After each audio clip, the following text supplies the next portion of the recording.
静谧的夜晚，月光如水，银辉洒满了焦赏弥国的后宫。国王优田缓步走向王后的寝宫，夜风轻拂他的脸庞，带来一丝惬意。王后尚在沐浴，国王悄然钻进她的被子，想给她一个惊喜。然而一股冰凉油腻的触感让他心生疑惑，猛地掀开被子，一条毒蛇抬起头来，吐着信子，瞪着一双冰冷的眼睛与他对视。国王惊叫一声，从床上跃起，2名卫兵闻声而入，看到毒蛇，手起刀落，蛇头掉落在地。听到动静的王后匆忙披上衣服赶来，看到眼前的情景，脸色瞬间苍白如纸。优田王有3位王后，这个时候他惊魂未定，脑海中飞速闪过另一位王后的话：沙玛瓦蒂要害你。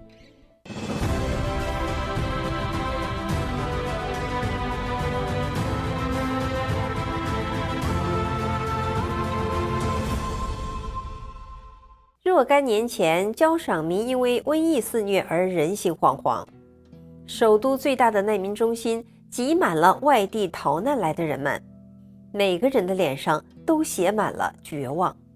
在这些难民中，有一位年轻的女子，犹如黑暗中绽放的一朵白玫瑰，她的美貌和气质让人忍不住多看几眼。第1天，她来到食物发放处，领走了3份食物。第2天只领了2份，第3天1份。发放食物的老头弥达忍不住打趣道：姑娘，你该不会是终于知道自己的胃有多大了吧？女子的眼中闪过一抹哀伤，轻声答道：第1天我们有3个人，我和父母。第2天父亲去世了，第3天母亲也去世了。弥达听后顿时羞愧难当，结结巴巴地道歉。而女子轻轻摇了摇头，安慰他说：这个不是你的错。这个女子正是沙玛瓦蒂。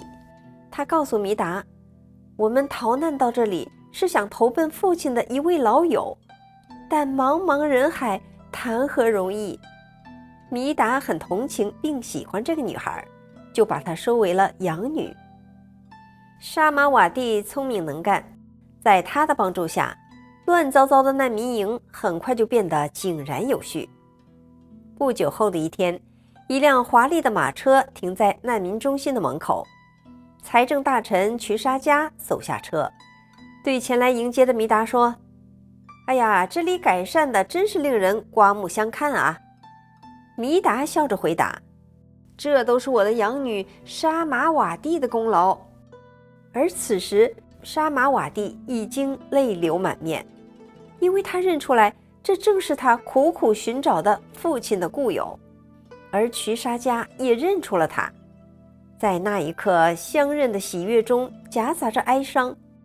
瞿家沙自己无儿无女，当即决定将沙玛瓦蒂收为养女。弥达虽然心中不舍，但也很为他高兴。就这样，命运的齿轮欢快地转了起来。一夜之间，落难女子成了财政大臣的掌上明珠，又是庞大财产与土地的女继承人。世事变幻，人生际遇，谁能预料呢？焦赏弥国王优田王那个时候已经有2个妻子，一位是政治联姻的产物，一位则是美貌出众的花瓶。一个冷若冰霜，一个虚荣浅薄，都没法给国王真正的温暖与心灵的慰藉。一天，优田王遇见了一位佳人，美若天仙，而且她的美并非徒有其表，而是温婉善良，如春风拂面。这让优田王心驰神往，一见倾心。她就是沙瓦玛蒂，国王恨不得立刻把她娶回家。可问题是，沙玛瓦蒂的养父瞿沙迦是个护女狂魔，国王一开口要娶沙玛瓦蒂，他顿时如遭雷击，痛哭流涕地哀求道：他是我快乐的源泉，唯一的慰藉，没有他我怎么活啊？国王可是个暴脾气，当场就怒了，要撤瞿沙家的职，查抄他的财产，把他流放到天涯海角去。沙玛瓦帝可不能让养父受这个罪呀，赶紧主动告诉国王自己的决定：我嫁。国王听完乐得嘴都合不上，心想这姑娘真懂事。他立刻宣布撤销对瞿沙家的惩罚，还封他为护国公，享受更高的待遇。沙玛瓦帝保住了养父的一切，自己嫁入了王宫。或许瞿沙家除了自己舍不得的因素，也担心女儿要面对另外2个王后的宫斗戏。他深知沙玛瓦帝并不是甄嬛。沙玛瓦帝嫁进王宫后，开始的时候日子过得倒也平静，凭借她的贤良慈爱的品性，很快就和其他王后相处融洽。她身边有一个名叫库竹达拉的仆人，长相平平，弯腰驼背，但是却十分的能干。说实话，这能干的有点过头。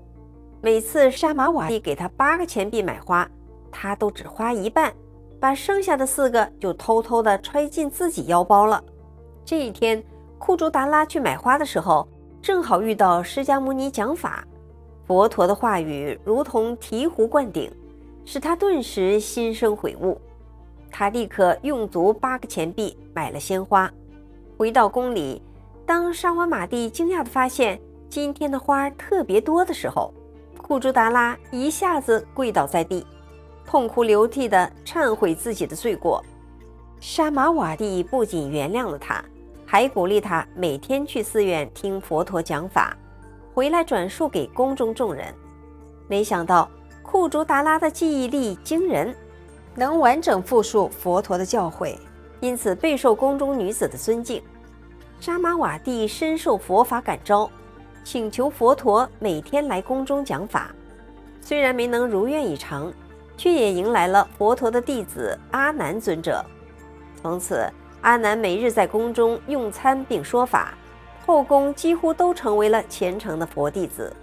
沙玛瓦帝的养父瞿沙家也皈依了佛门，并慷慨捐赠了一座大宅子，作为僧团住所。这就是著名的美音精舍。沙玛瓦帝精进修行，很快与其他女子一同证得出国，并立志将佛法智慧传递给更多人。他的慈悲感动了佛陀，赞誉她为散播慈心第一的在家女弟子。然而这一切却让另一个人怒火中烧。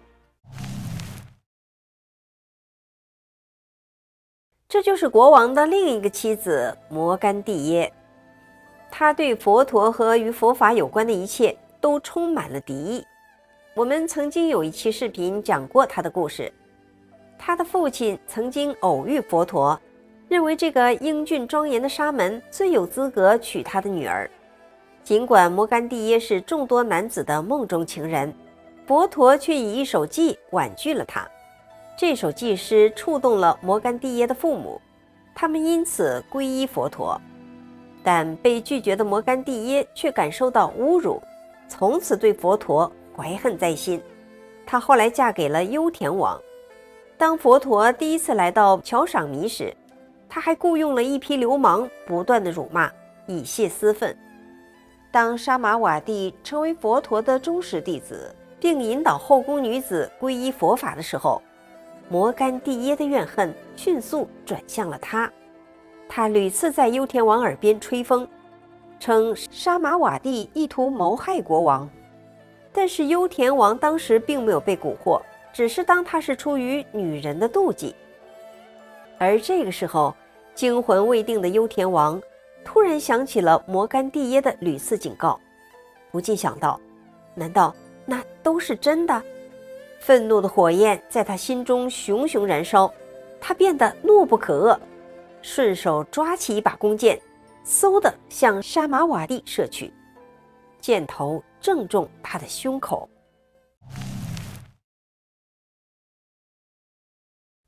然而，令幽田王目瞪口呆的是，那支利箭竟然没能刺进沙瓦玛蒂柔软的身体，而是像被一股无形的力量弹开，坠落在地。沙玛瓦蒂毫发无伤，非但没有惊慌，反而一脸关切地望向他。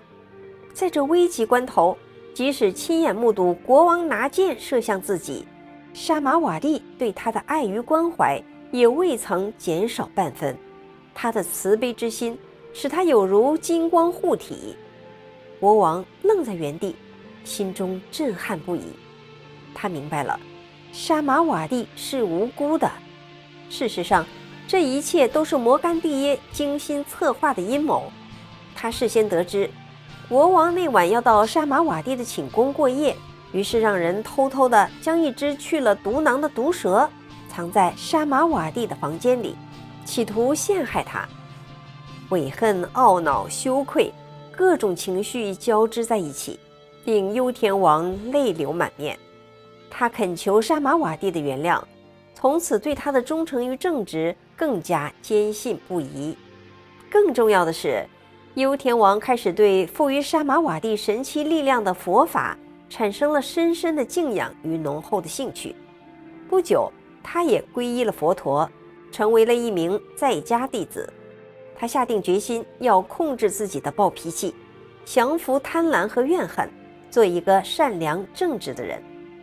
国王经常与沙玛瓦蒂深入交谈，他们的爱情超越了世俗的欲望，升华成了精神上的伴侣，共同在佛法中寻求生命的真谛，分享着宁静与喜悦。沙玛瓦蒂在修行的道路上日益精进，逐步接近了在家弟子所能达到的最高果位。然而，摩甘蒂耶虽然暂时停手，但心中的怨恨像沸腾的水一样在内心不断地翻滚。于是，他和一些狡猾的亲戚合计，决定制造一场意外，烧掉整个后宫，而摩甘蒂耶则借故提前离开了。没过多久，火焰腾空而起，木造宫殿瞬间被大火吞噬，宫中女子们无一幸免。沙玛瓦蒂也在这场灾难中不幸遇难，整个国家陷入了震惊和哀伤中，人们议论纷纷。几个刚出家的比丘也被搞得心神不宁，跑去问佛陀，想知道沙玛瓦蒂和其他女子会转生到哪里。佛陀回答，比丘们，这些女子当中，有的已经觉悟，有的正走在觉悟的路上。放心吧，她们都已经获得修行的果实，不会堕入人间以下的任何恶道，且终将趋于完全解脱的最后目标。稍晚，比丘们聚在一起讨论，感到这些虔诚的弟子竟遭此厄运，实在不公，就再去请教佛陀。佛陀决定为他们揭示背后的因果。在许多世之前，沙玛瓦蒂曾是巴拉纳西国王的王后。有一天，她和侍女们外出洗澡，为了取暖，她下令烧掉一片树林。然而，当火势蔓延时，他们才发现有一位独觉佛正在树林中静坐，深深地沉浸在冥想中。虽然这位独觉佛没有受到任何伤害，但沙玛瓦蒂吓坏了，生怕这件事传出去毁了他的名声。于是他想了个歪招，命人将油泼在独觉佛身上，想要烧死他，以掩盖自己的过失。尽管这次恶行没有成功，但种下了恶果。今生的劫难正是他们因果轮回中需要偿还的恶报。幽田王对沙玛瓦蒂的死悲痛欲绝，他暗自揣测凶手极有可能是摩甘蒂耶，但他不想直接追问，因为这个狡猾的女人必定会极力否认的。于是国王心生一计，决定用巧妙的方式来试探真相。一天，国王对大臣们说，我之前一直都很担心，因为沙玛瓦蒂似乎要对我不利，但现在我终于可以高枕无忧了。大臣们困惑地问：陛下，那么您认为这事儿是谁干的？国王答道：只有真正爱我的人才会为我做这样的事。摩干蒂耶正在一边，听到这话，顿时得意忘形，站出来自豪地承认，整场谋害沙马瓦蒂的计划都是他和自己的亲戚一手策划的。幽天王冷笑，承诺要好好的奖励他们。当所有的亲戚都被召集到齐后，幽天王下令将他们全部处以火刑。在烈焰中，他们为自己犯下的罪行付出了惨痛的代价。摩干蒂耶则以凌迟之刑结束了生命。